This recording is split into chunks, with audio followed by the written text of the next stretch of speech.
Et bonjour à vous, nouvelle vidéo aujourd'hui dans laquelle on va voir comment bypass des paywalls. Alors qu'est-ce qu'un paywall? En français, ça veut dire littéralement mur payant.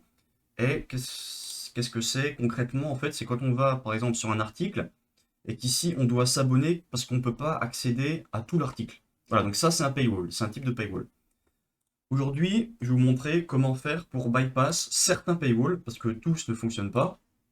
Qu'est-ce que j'ai utilisé? J'ai utilisé une extension Firefox. Alors, elle existe également sous Chrome, mais une extension Firefox dans notre cas, qui s'appelle Bypass Paywalls Firefox Clean, donc qui est sur GitLab.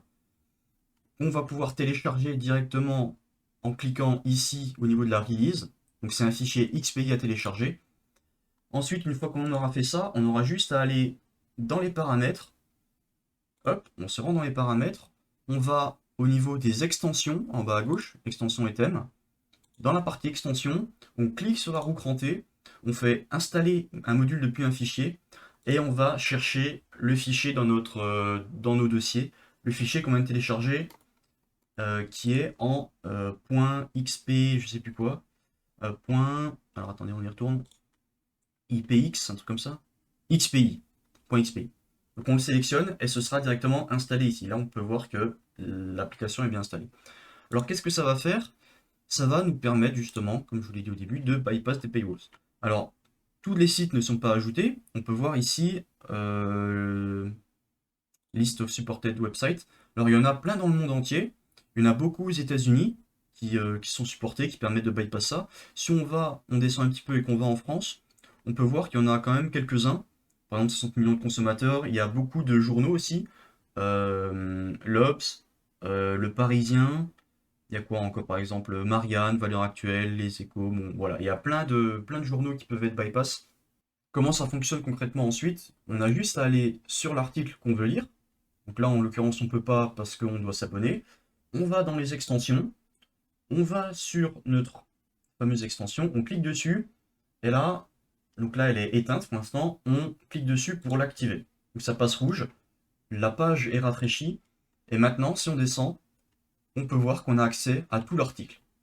Voilà, donc évidemment, ça fonctionne pas absolument pour tout, mais là, en l'occurrence, le nouvel Ops, ça fonctionne. Donc on peut lire l'article complet. Alors là, on peut voir qu'à la fin, il y a ça. Je sais pas si c'est parce que c'est vraiment la fin de l'article ou il y a encore quelque chose derrière. On peut tester aussi également sur le Parisien. Là, si on va, on peut voir que c'est off. Le Parisien, on n'y a pas accès. Alors s'il faut que je recharge la page, parce que je crois que ça l'a activé en même temps que l'autre. Non, c'est en off. Voilà. On peut voir que ici, l'article est réservé aux abonnés. Donc on peut voir le début, mais c'est vite caché. Encore une fois, paf, on va dessus, on l'active, ça recharge la page et on a accès à tout son contenu. Voilà, jusqu'à la fin. Alors là, ça bug un peu, mais des fois, faut désactiver, réactiver et recharger. Ça peut arriver de temps en temps. Mais principalement, ça fonctionne hein, la plupart du temps. Et là, en l'occurrence, il y a juste un truc qui charge pas, mais voilà. Alors ça, c'est l'application qui fonctionne le mieux, enfin on va dire l'extension qui fonctionne le mieux. On peut voir aussi que comme il n'y a pas tous les sites, on peut manuellement en rajouter d'autres. Par exemple, add custom site. Alors ça, j'ai pas encore essayé, ça pourrait être l'objet d'une prochaine vidéo si jamais je vois que ça fonctionne bien. Mais pour ajouter un nouveau site. Il y a un autre outil aussi qui s'appelle 12fit.io qui en fait est juste un site sur lequel on met l'article et lui après directement va tenter de retirer le paywall.